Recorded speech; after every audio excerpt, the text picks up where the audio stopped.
Hello everyone. आज हम समावेशी शिक्षा की जो दर्शन है वो कैसे आया उसके बारे में पढ़ेंगे। तो मेरा नाम हसीबा है। UGC net paper 2 JRF education के लिए है। ये हिंदी इंग्लिश मीडियम दोनों मीडियम के बच्चे पढ़ सकते हैं, बट ये जो नोट्स है वो यूजफुल रहेंगे हिंदी मीडियम वालों के लिए। ओके, तो शुरू करते हैं। तो समावेशी शिक्षा का के दर्शन का विकास कैसे हुआ? समावेशी शिक्षा का दर्शन अचानक विकसित नहीं हुआ। ये बहिष्करण, पृथक्करण, एकीकरण, समावेशन की लंबी ऐतिहासिक यात्रा का परिणाम है। समय के साथ दिव्यांग एवं अन्य वंचित शिक्षार्थियों के प्रति समाज की सोच, दया और संरचना में से बदल कर अधिकार, समानता, सहभागिता और सामाजिक न्याय पर आधारित हुई। बहिष्करण की अवस्था कौन कौन सी है? प्रारंभिक सामाजिक एवं शैक्षिक व्यवस्था में अनेक बच्चों को शिक्षा से पूरी तरह बाहर रखा गया, विशेष रूप से दिव्यांग, गरीब बच्चे, निम्न सामाजिक पृष्ठभूमि के बच्चे, लड़कियां, कुछ जाति विशेष के समूह के बच्चे। पहले क्या था, एक वक्त पहले पहले सबको अधिकार नहीं था, क्या कहते हैं, शिक्षा प्राप्त करने का। कुछ स्पेशल लोगों के लिए था। तो विद्यालय को मुख्यतया उन बच्चों के लिए माना जाता था जो पारस्परिक शैक्षिक व्यवस्था की अपेक्षाओं को पूरा कर सके। मतलब अपने नॉर्म्स होते थे, अगर वो नॉर्म्स को पूरा कर सकते हैं बच्चे तभी एजुकेशन पा सकते हैं, अदरवाइज नहीं पा सकते। उनका मुख्य विचार ये था कि जो समान व्यवस्था के अनुकूल नहीं है वो शिक्षा से बाहर है। मतलब ये कि जो बच्चा एजुकेशन स्कूल की जो व्यवस्था है उसको पूरा नहीं करता है तो उसका हक नहीं है पढ़ने का। इस अवस्था की विशेषता क्या थी कि शिक्षा को कुछ विशेष बच्चों तक सीमित नहीं किया जा सकता था। दिव्यांग और गरीबी को कमी या दोष के रूप में माना जाता था। भेदभाव, उपेक्षा और अलगाव आम बात थी। शिक्षा का असर केवल विशेषित अधिकार प्राप्त बच्चों के लिए था। जिनको अधिकार था वही बस पढ़ाई कर सकते थे, ठीक है। उसके बाद वक्त बदलता गया, फिर आया संरक्षण। संरक्षण का क्या कहते हैं, एवं दया की का दृष्टिकोण कि अब इन लोगों को, जो पिछड़े लोग थे, इन लोगों को दया की नजर से देखते थे लगे। बाद में दिव्यांग व्यक्तियों के प्रति दया दृष्टिकोण में परिवर्तन आया। उन्हें पूरी तरह छोड़ने के बजाय दया, संरक्षण और देखभाल प्रदान करने की कोशिश की गई। इस दृष्टिकोण जैसे दिव्यांगता को मुख्यतः व्यक्ति की व्यक्तिगत समस्या माना जाए। ये मानने लगा कि इंसान की परेशानी है और उस पर हमदर्दी रखी जानी है। इसकी विशेषताएं ये थी कि दया, सहानुभूति, संरक्षण, संस्थागत देखभाल, विशेष संस्थाओं की स्थापना, व्यक्ति की कमी पर अधिक ध्यान देना। उनकी माना जाता था कि अगर किसी की कोई प्रॉब्लम है तो वो उसकी व्यक्तिगत प्रॉब्लम है, उस पर ध्यान दिया जाता था। यह दृष्टिकोण व्यक्ति को अधिकार संपन्न नागरिक के रूप में नहीं बल्कि मुख्यतः सहायता प्राप्त करने वाले व्यक्ति के रूप में देखता था। वो ये मानता था, और नागरिक न मान के वो ये मानता था कि इनको सहायता चाहिए, इनको सहायता कर दीजिए। चिकित्सा मेडिकल मॉडल, फिर ये मेडिकल मॉडल किस में आ गया? इसके बाद मेडिकल मॉडल और डिसेबिलिटी प्रभावशाली हुआ। इस मॉडल में दिव्यांगता को मुख्यतः व्यक्ति की शारीरिक, मानसिक या संवेदनी कमी, क्षति से जोड़ा जाएगा। ये मान लो कि किसी की फिजिकल प्रॉब्लम है, इसमें इंसान का कुछ चीज कम रह जाती है। उदाहरण, यदि किसी बच्चे को देखने में कठिनाई है तो समस्या को मुख्यतः बच्चे की दृष्टि संबंधी क्षमता के रूप में देखा गया। इसकी विशेषता क्या रही है? इसके प्रभाव क्या हुए? विशेष विद्यालय बन गया, विशेष शिक्षक, विशेष पाठ्यक्रम बनाया गया, अलग कक्षाएं बनाई गई, विशेष उपचार बनाया गया। समस्या बच्चे में है, इसीलिए बच्चे को सुधारना है या विशेष व्यवस्था में रखना आवश्यक है। ये मानते थे कि कभी बच्चे में तो बच्चे को सुधारो, उसको उसके हिसाब से दो। शिक्षा दर्श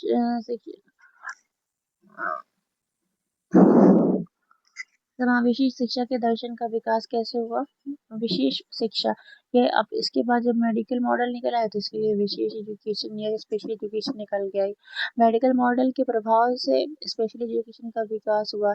दिव्यांग बच्चों को समान विद्यालय से अलग करके उनके विद्यालय या उससे विशेष कक्षाओं में शिक्षा दी, उनके स्कूल ही अलग कर दिए गए। इस तरह में पहली बार यह स्वीकार किया गया कि दिव्यांग बच्चों को भी शिक्षा की आवश्यकता और क्षमता है। तब ये माना गया कि बच्चे पढ़ सकते हैं ये वाले। इससे विशेष शिक्षकों, विशेष शिक्षण विधियों और विशेष उपकरणों का विकास होगा। नॉर्मल सी बात है, स्पेशल स्कूल है तो स्पेशल एड्स भी होंगे, लेकिन समस्या ये आई कि ये व्यवस्था अक्सर बच्चों को मुख्य धारा के समाज और समान बच्चों से अलग कर देती थी। इसीलिए इसे सेग्रीगेशन, पृथक्करण से जोड़ा गया। देखिए नॉर्मल सी बात है, बच्चा सोसाइटी में रहेगा, अगर वो सोसाइटी के बच्चों के साथ नहीं क्या कहते कोलैब करेगा तो कैसे काम चलेगा। इसीलिए इसमें ये प्रॉब्लम हो गई। सामाजिक मॉडल, अब सोशल मॉडल ऑफ डिसेबिलिटी आ गई इसमें। 20वीं शताब्दी में दिव्यांग को समझने के तरीके में महत्वपूर्ण परिवर्तन आया। सोशल मॉडल में कहा गया कि समस्या केवल व्यक्ति की इम्पेयरमेंट में नहीं है, बल्कि समाज द्वारा निर्मित बाधाओं और भेदभाव में।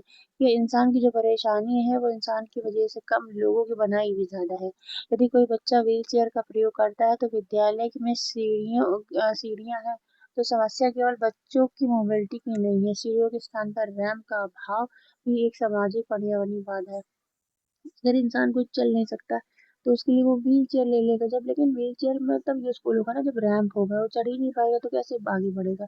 मुख्य विचार क्या है, व्यक्ति को बदलने के बजाय वातावरण और व्यवस्था में परिवर्तन किया जाना चाहिए। ये कहते हैं कि इंसान में परिवर्तन न करो, जो वातावरण है उसे चेंज कर दो। ये विचार आगे चलकर इंक्लूसिव एजुकेशन के दर्शन का महत्वपूर्ण आधार बना, और यही आधार बन जाता है बाद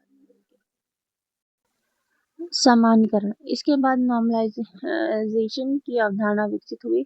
इसका उद्देश्य था कि दिव्यांग व्यक्तियों को भी सामान्य जीवन परिस्थिति और अवसर अनुभव तक पहुंच प्राप्त हो, वही मानते थे। शिक्षा के क्षेत्र में इसका अर्थ था कि समान विद्यालय का अनुभव, सामान्य सामाजिक वातावरण मिले, समुदाय में सहभागिता मिले और समान अवसर मिले।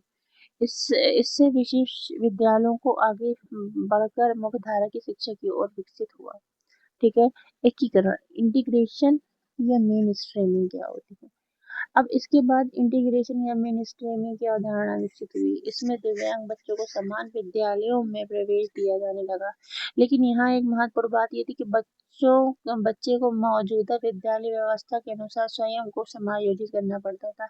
बच्चा अपने आप को चेंज करता था स्कूल के हिसाब से, अर्थात विद्यालय की व्यवस्था में बहुत बड़ा परिवर्तन आवश्यक नहीं किया जाता था। जैसे बच्चा है, समान विद्यालय में प्रवेश ले लेता, उपलब्ध व्यवस्था के अनुसार और जो वहाँ पर चीजें अवेलेबल हैं उसमें अपने आप को फिट करे वो। यदि बच्चा व्यवस्था के अनुसार सफलतापूर्वक समायोजित हो जाता है तो इंटीग्रेशन सफल माना जाता है। मुख्य अंतर क्या है, नॉर्मलाइजेशन में समावेश का विचार बढ़ाया, समान जीवन के अवसर दिए, जबकि इंटीग्रेशन में दिव्यांग बच्चों को मुख्य धारा में लाने का प्रयास किया गया, भले ही विद्यालय व्यवस्था में बड़ी परिवर्तन न लाया गया। अब बात आती है इंटीग्रेशन और इंक्लूसिव में अंतर क्या होता है। इंटीग्रेशन में क्या, बच्चे को व्यवस्था में शामिल किया जाता है। अब इंक्लूजन में क्या है, व्यवस्था को बच्चे की आवश्यकता के अनुसार बदला जाता है।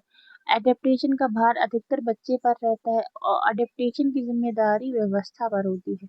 विशेष सहायता सीमित होती है, उसमें आवश्यकता अनुसार व्यापक होती है।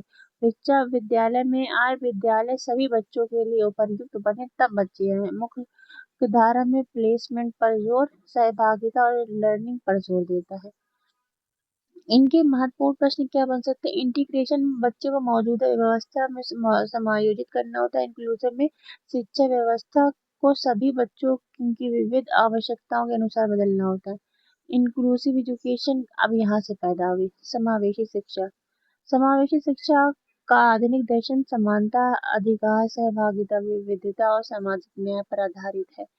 इसमें यह स्वीकार किया जाता है कि विविध शिक्षा की समस्या नहीं है, बल्कि शिक्षा की स्वाभाविक विशेषता है। और ये माना जाता है कि अलग अलग जो डिफरेंसेस होते हैं ये क्वालिटी है एजुकेशन की।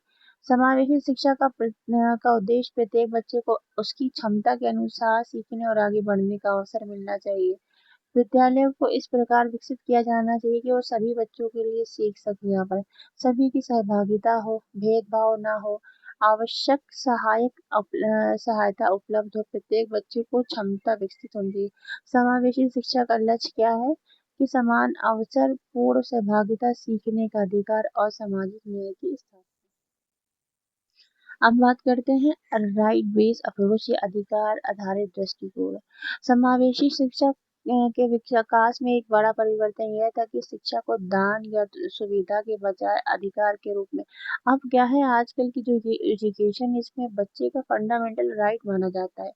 डज नॉट मैटर कि वो बच्चा कैसा है, नॉर्मल है या फिर वो किसी स्पेशल नीड वाला है। अब प्रश्न यह नहीं रहा कि क्या इस बच्चे को विद्यालय में प्रवेश दिया जाएगा, बल्कि प्रश्न यह है कि विद्यालय को ऐसा कैसे बनाया जाए कि हर बच्चा शिक्षा में भाग ले सके।